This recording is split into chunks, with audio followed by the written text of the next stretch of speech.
What would you do if the thing everyone called a ghost story was real? For 100 years, the people of the Arizona Territory whispered about the Blackwood Six, an outlaw stagecoach that vanished into the canyons with a fortune in unminted gold.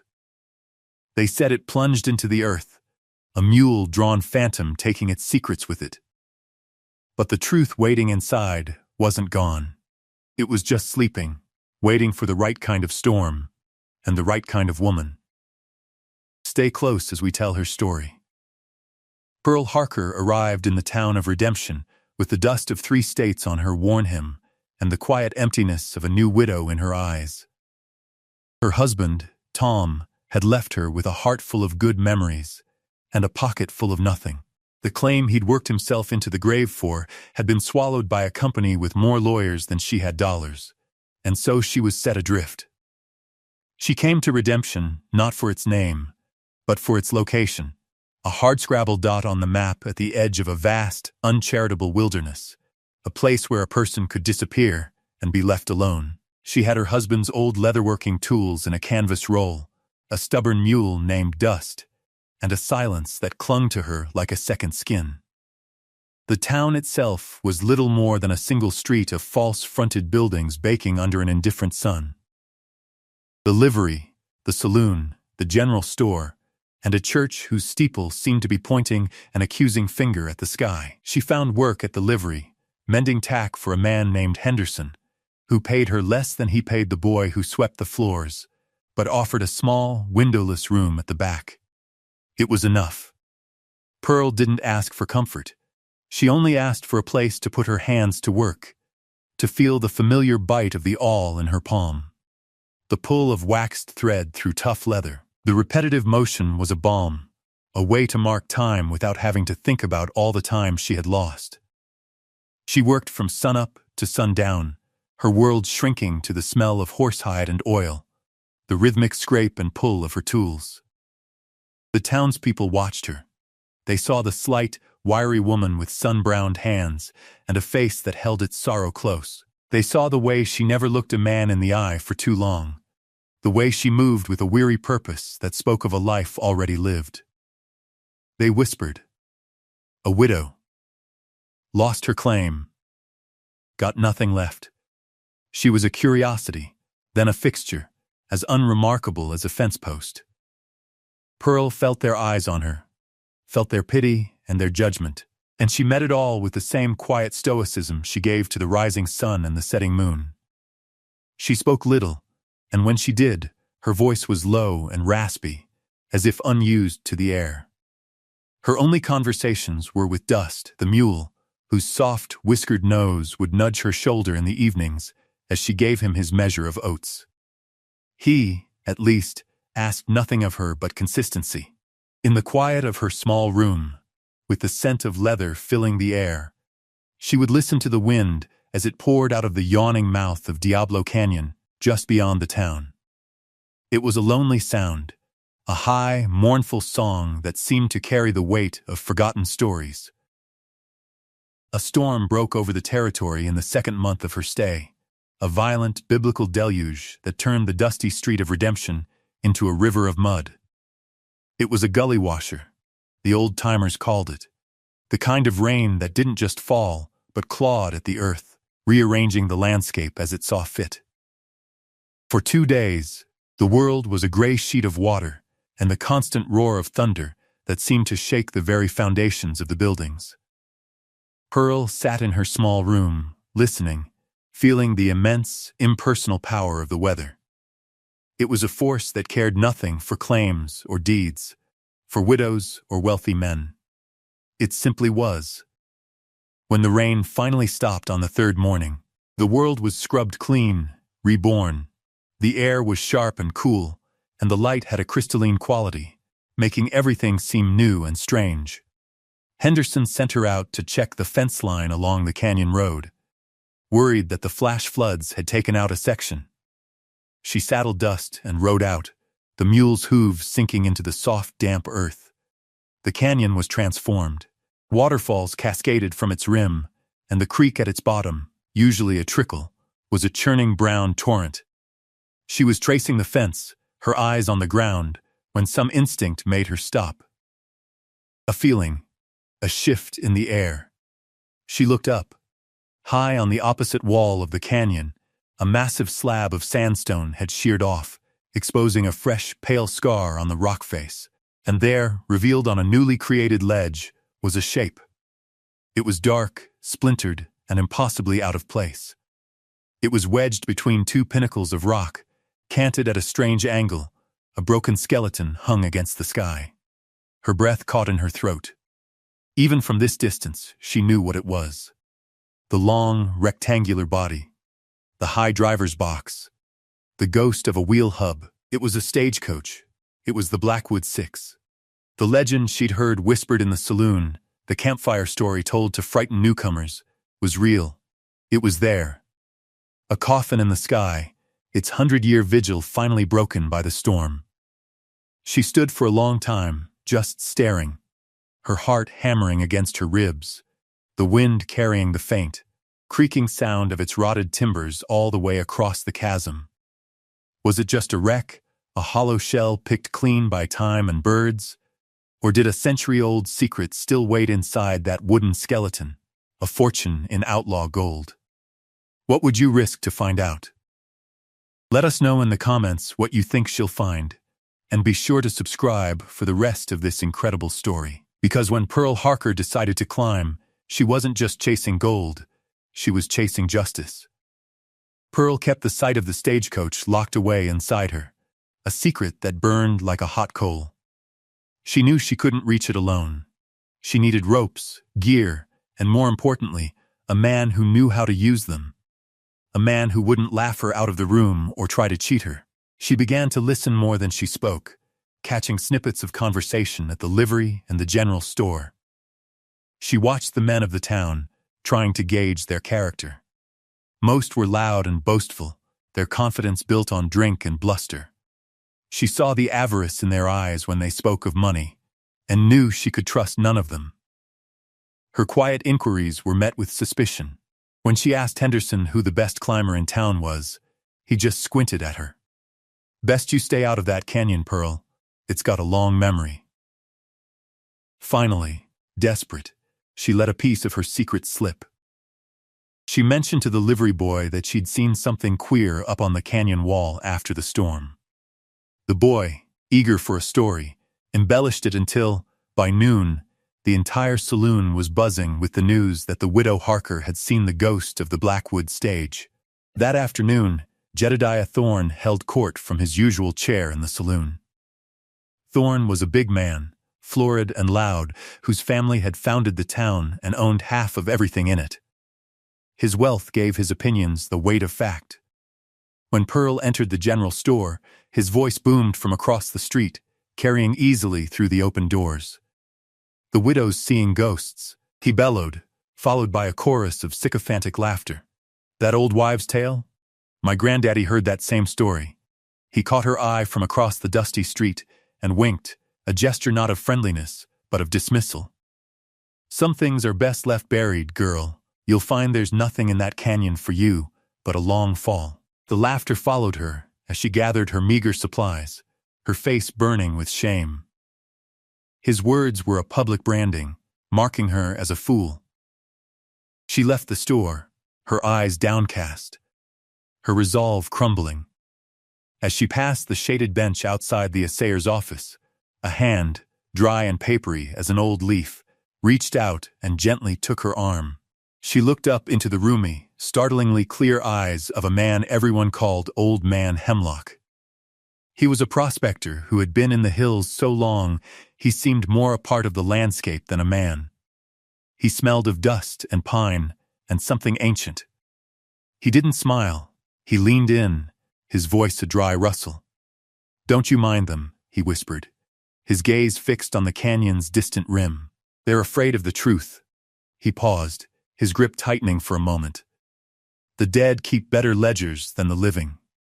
Then he let go, turned, and shuffled away without another word. Pearl stood frozen on the boardwalk, Thorne's loud mockery ringing in one ear and Hemlock's cryptic whisper in the other. The words made no sense, but they landed in her with a strange weight, a puzzle piece she didn't know she was missing. She looked from the saloon, full of noise and laughter, to the silent, waiting canyon. She felt more alone than ever, but for the first time, she felt a flicker of something other than despair, defiance. There was one name she had heard spoken in quieter tones, a man who kept to himself.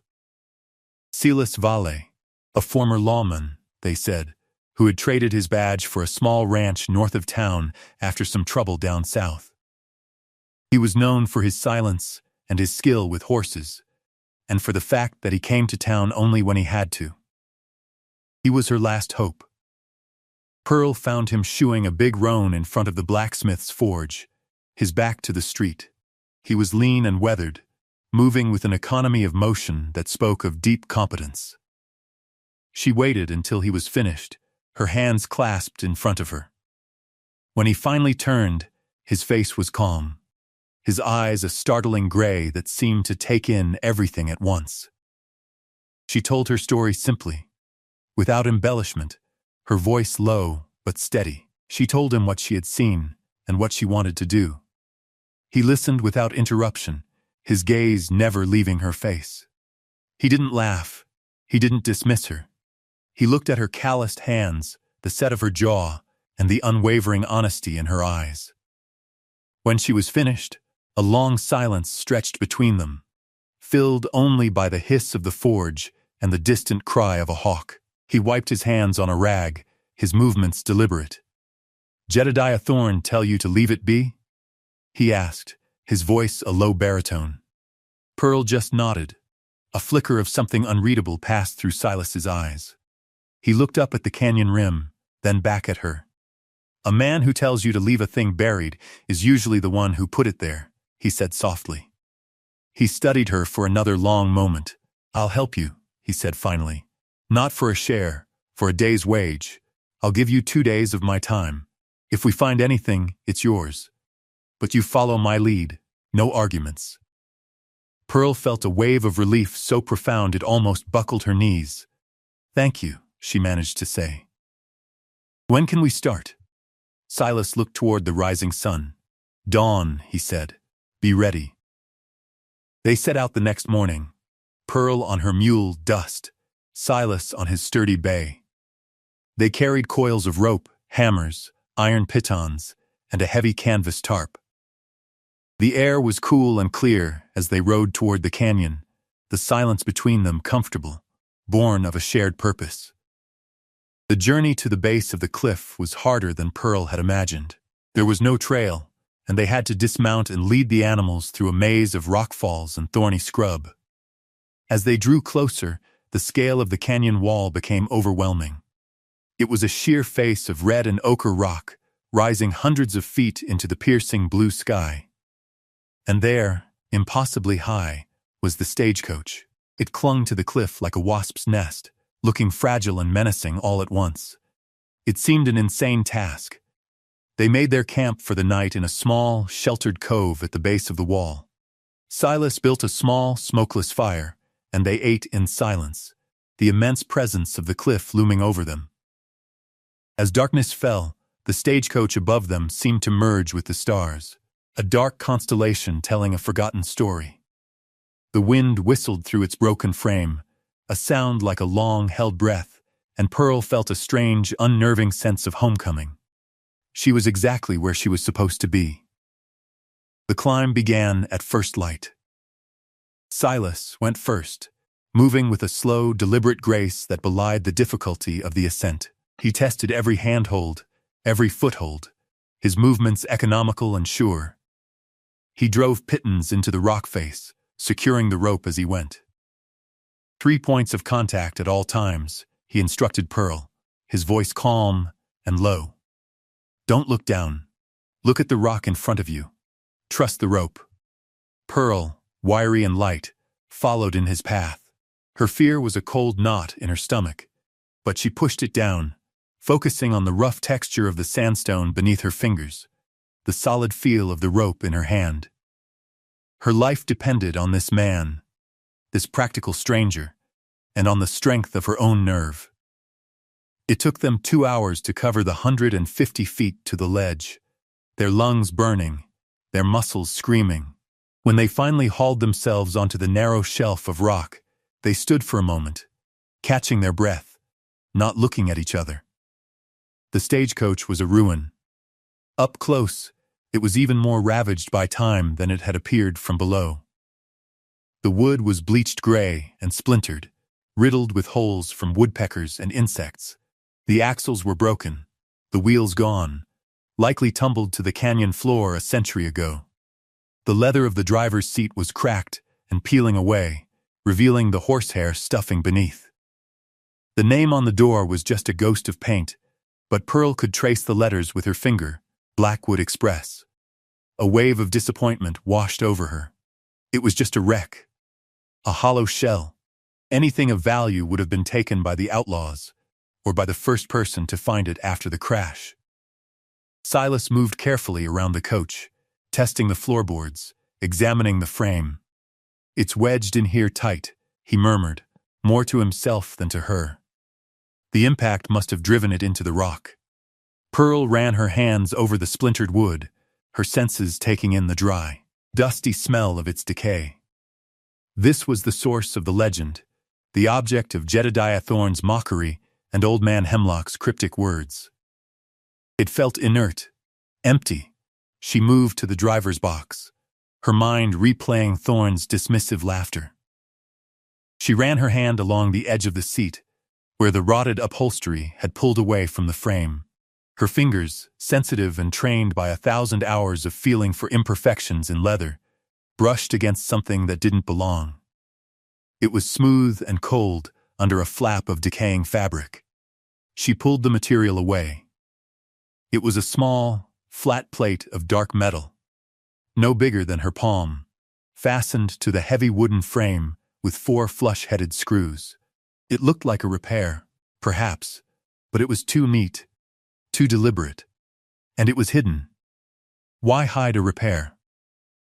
A small, discordant detail in a scene of total destruction. A question mark. She didn't say anything to Silas, who was still examining the undercarriage. She just pressed the fabric back over the plate, the cold feel of the metal imprinted on her fingertips. A single clue that refused to fit the story of an empty, forgotten wreck. They couldn't work safely from the narrow, crumbling ledge. The risk of a fall, or of dislodging the coach itself, was too great. "We need a better way," Silas said, his eyes scanning the canyon rim high above them.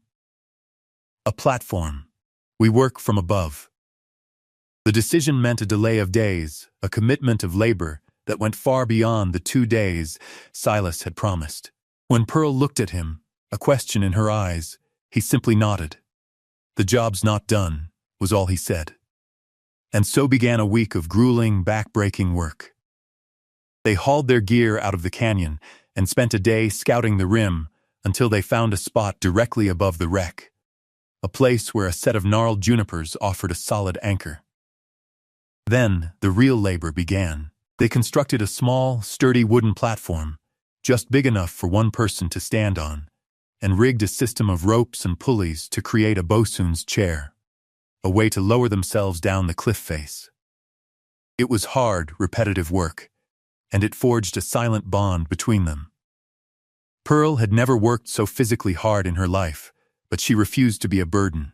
She learned to tie knots that held, to haul on ropes until her muscles burned and her hands were raw. She worked alongside Silas, her quiet determination a match for his steady resolve. Her mule, Dust, became their indispensable partner, patiently carrying loads of rope, timber, and water up the steep, winding path to the rim. In the evenings, they would sit by their small fire, too tired to talk, watching the stars emerge over the vast, dark canyon. In these quiet moments, Pearl saw the man behind the silence. She saw the way he cared for his horse, the gentle way he spoke to her mule, the deep patience in his hands as he mended a frayed rope. He, in turn, saw the steel in her. He saw a woman who did not complain, who did not quit, who met every challenge with a squared jaw and a steady gaze. The respect between them grew. unspoken, but deeply felt. Late one afternoon, while Silas was reinforcing the anchors, Pearl took a small pouch of her tools and had him lower her down to the coach. She wanted to look at that metal plate again. Suspended in the quiet air, with the world spread out below her, she felt a sense of calm. She landed lightly on the stagecoach roof and made her way to the driver's box.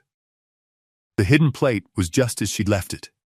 This time, she brought her tools. She took out a fine-tipped awl, its wooden handle worn smooth from her husband's hand, and then her own.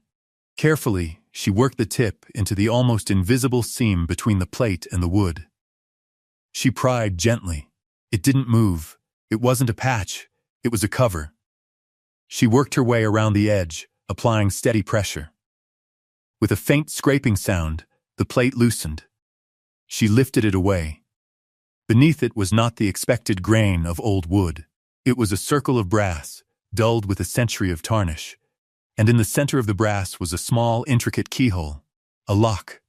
Not on a strongbox, not on a door, but built into the very frame of the coach itself, a secret hidden within a secret. Her heart gave a sudden, powerful leap. This changed everything. The discovery of the lock electrified the air between them.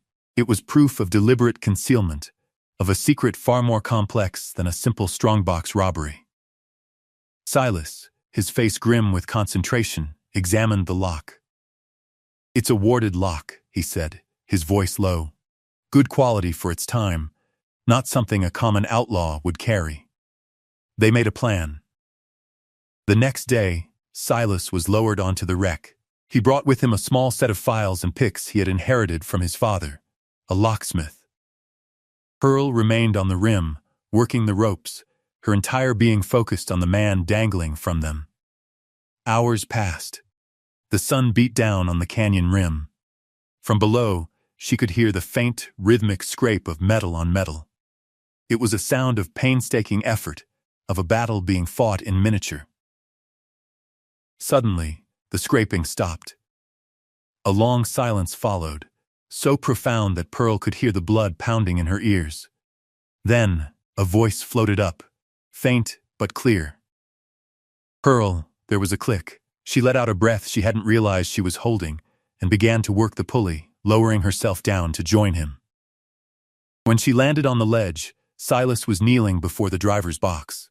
A section of the floor beneath the seat, a piece that had looked like a solid part of the frame, was now slightly ajar. Using the tip of a crowbar, Silas gently pried it open.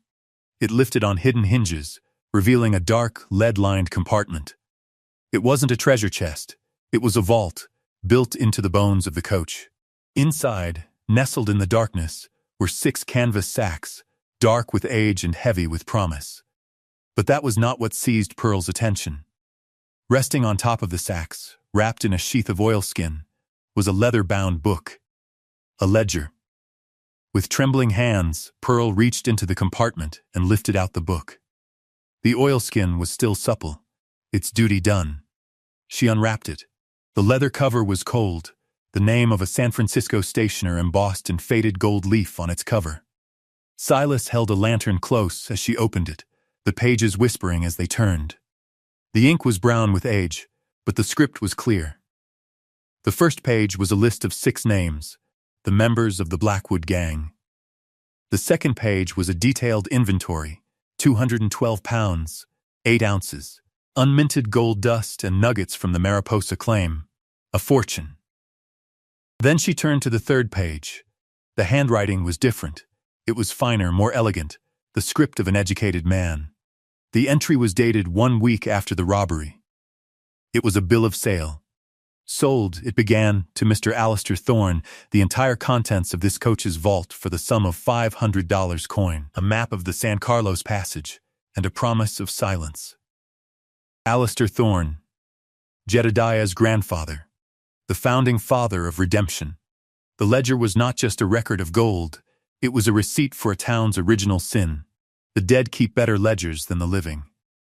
Old Man Hemlock's words echoed in her mind, no longer a riddle, but a simple, terrible truth. They sat in stunned silence in the belly of the wrecked coach, the lantern light casting long, dancing shadows. The weight of the ledger in Pearl's hands felt heavier than any gold. It was the foundation of a town, the source of a family's power, and it was all a lie. As they absorbed the enormity of their discovery, the world outside the coach began to change. The sky, which had been a clear, benevolent blue, was turning a bruised, ominous purple in the west. A sudden, cold wind whipped through the canyon, making the old timbers of the coach groan in protest. "A squall," Silas said, his voice tight. "And we're in the worst possible place for it." Before they could even begin to secure their gear, the storm was upon them. Rain came down not in drops but in solid, wind-driven sheets. The ledge became a waterfall, and their platform swung wildly on its ropes. They were trapped. They huddled inside the wreck, the only shelter available. Pearl clutched the precious ledger, shielding it with her own body from the leaks that dripped through the rotted roof. The stagecoach, which had held its position for a century, shuddered and creaked, protesting the assault. Every gust of wind felt like a giant hand trying to tear it from its rocky perch. It was then, in a flash of lightning that illuminated the entire canyon, that they saw it. Far below, at the bottom of the gorge, the creek had become a raging river, and in the middle of it, a small farm wagon was overturned, its wheels spinning uselessly. A man was struggling in the torrent, trying to keep his footing, while a woman holding two small children clung to the wagon's side, their faces pale with terror in the intermittent flashes of light. A choice, stark and immediate, presented itself. Stay and protect their discovery, the proof and the fortune they had worked so hard for. Or risk everything, their ropes, their gear, their own lives to help complete strangers. There was no discussion. Pearl looked at Silas, his face set and grim in the lightning's glare. She saw the answer in his eyes, the same answer that was in her own heart. She gave a single, sharp nod. The gold could wait, the truth could wait, life could not. With a shared purpose that needed no words, they became a rescue team. Silas, with the calm competence of a man who had faced death before, began preparing the ropes. They had to work fast. The water was rising. In the heart of the storm, hanging from a cliff in a 100-year-old wreck, they made the choice to commit not to treasure, but to humanity. They would use the very tools of their discovery to attempt a desperate, improbable rescue. The ledger lay forgotten for a moment, its secrets less important than the sound of a child crying in the dark. The rescue was a nightmare of shouting, wind, and rain. Silas, a dark silhouette against the storm, orchestrated the effort with a calm authority that amazed Pearl. Using the main pulley system, they lowered a loop of rope with a heavy gear bag attached for weight. It swung like a pendulum, buffeted by the wind. It took them 4 agonizing attempts to get the rope close enough for the man below to grab. Once he had it, they worked in a desperate, synchronized rhythm. They hauled the 2 small, terrified children up first. One by one, their small bodies wrapped in a canvas sling Pearl had fashioned. Then came the mother, sobbing with relief and terror. Finally, they brought up the father, bruised and exhausted, but alive. They huddled together on the narrow ledge, a small group of shivering survivors, strangers brought together by disaster and a shared will to live. Pearl and Silas gave them their own dry blankets, sharing their meager rations of water and hard biscuit. They spent the rest of the night pressed together for warmth inside the groaning stagecoach, waiting for the storm to break. The immense value of the gold in the floorboards paling in comparison to the fragile, precious weight of the lives they had saved. When dawn finally came, it revealed a washed-out, mud-slicked world. The storm had passed. The family they had rescued was that of Judge Miller, the new circuit judge, on his way to his post in redemption. His wife, her face still pale but full of a fierce gratitude, couldn't stop thanking them. "You saved us," she kept repeating, her voice thick with emotion. "You saved our children." The journey back to town was slow and arduous, but as they arrived, a strange thing happened. The story of the rescue, passed from the judge to the first rancher he encountered, had traveled faster than they had. When they rode into redemption, they were not met with the usual indifference or suspicion. People came out of the saloon, the store, the church. They stood in silence, watching them. The chorus of mockery that had followed Pearl was gone, replaced by a quiet, stunned respect. They were no longer the strange widow and the reclusive rancher. They were heroes. That afternoon, in the makeshift courtroom set up in the town hall, Pearl Harker stood before Judge Miller. Silas Vale stood at her side. She did not speak of gold. She did not speak of salvage rights. She simply placed the oilskin-wrapped ledger on the judge's table. "This was inside the coach, Your Honor," she said, her voice clear and steady. "I believe it belongs to the town." Judge Miller, a man whose life and family she had saved less than 24 hours earlier, opened the ledger. He read the first page, then the second, then the third. A deep silence fell over the crowded room. He summoned Jedediah Thorne. Thorne arrived, blustering and red-faced, his authority unquestioned until this very moment. He laughed when the judge showed him the ledger. A forgery, a ridiculous fantasy cooked up by a desperate woman and a washed-up lawman. But the proof was irrefutable. The elegant, spidery script of his grandfather, Alistair Thorne, was well documented in the town's founding papers. A sample of the gold dust from the coach was brought to the old assayer, who confirmed it matched the unique geological signature of the long-defunct Mariposa claim. The final piece of evidence was the character of the accusers. Judge Miller looked from the ledger to Pearl and Silas. "These two people," he announced to the room, his voice ringing with authority, "put the lives of my family above any thought of treasure. I will stake my own honor on theirs." The town was silent.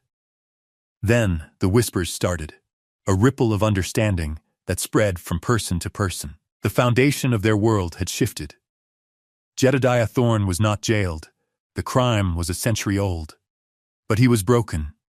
The wealth and power he had wielded were revealed as hollow, built on a bedrock of lies. He left the hall a smaller man, the crowd parting before him not in respect, but in judgment. The gold, the judge declared, belonged to Pearl Harker by right of salvage, a ruling no one in town dared to contest. Weeks later, the golden hour of a late autumn afternoon settled over the valley. The light was warm and thick, the color of honey, bathing the land in a soft, forgiving glow. Pearl Harker stood on a low ridge, her hands resting on a newly set fence post. She had used a portion of the gold to buy back her late husband's claim, and the section of land next to it, a wide pasture of good grass and running water that bordered Silas Vale's ranch. The two properties were now one, the line between them erased by a fence they had built together. She was no longer just a mender of tack, a widow living in a borrowed room. She was a landowner, her boots planted firmly on ground that was hers. Her mule Dust stood nearby, swatting flies with his tail, a picture of contentment. Silas came and stood beside her. He didn't speak for a long time, the two of them just watching the light crawl across the mountains. The silence between them was no longer a space to be filled, but a thing they shared, as comfortable and familiar as an old blanket. He finally reached out and took her hand. His was rough and calloused, a map of a hard life. Hers was the same. They fit together perfectly. He looked at her, then out at the vast, peaceful expanse of land stretching before them. "You did more than find gold, Pearl," he said, his voice quiet. She looked down at their joined hands, then back out at the valley, at the two small houses that now looked like neighbors. A deep sense of peace, one she thought she had lost forever, settled into her bones. She had come to this place with nothing, seeking only to be left alone. She had found a treasure, yes, but it was not the gold that mattered. It was the truth the gold had revealed, the strength she had found in herself, the partner she had found in this quiet, steady man. "We found solid ground," she replied. "Thank you for joining us for this incredible journey. It's a story that reminds us that true wealth is found not in what we unearth from the ground, but in the courage and character we build within ourselves. If you were moved by Pearl's story, please leave a like and let us know your favorite part in the comments below. And don't forget to subscribe, because there are always more stories of hidden strength waiting to be told.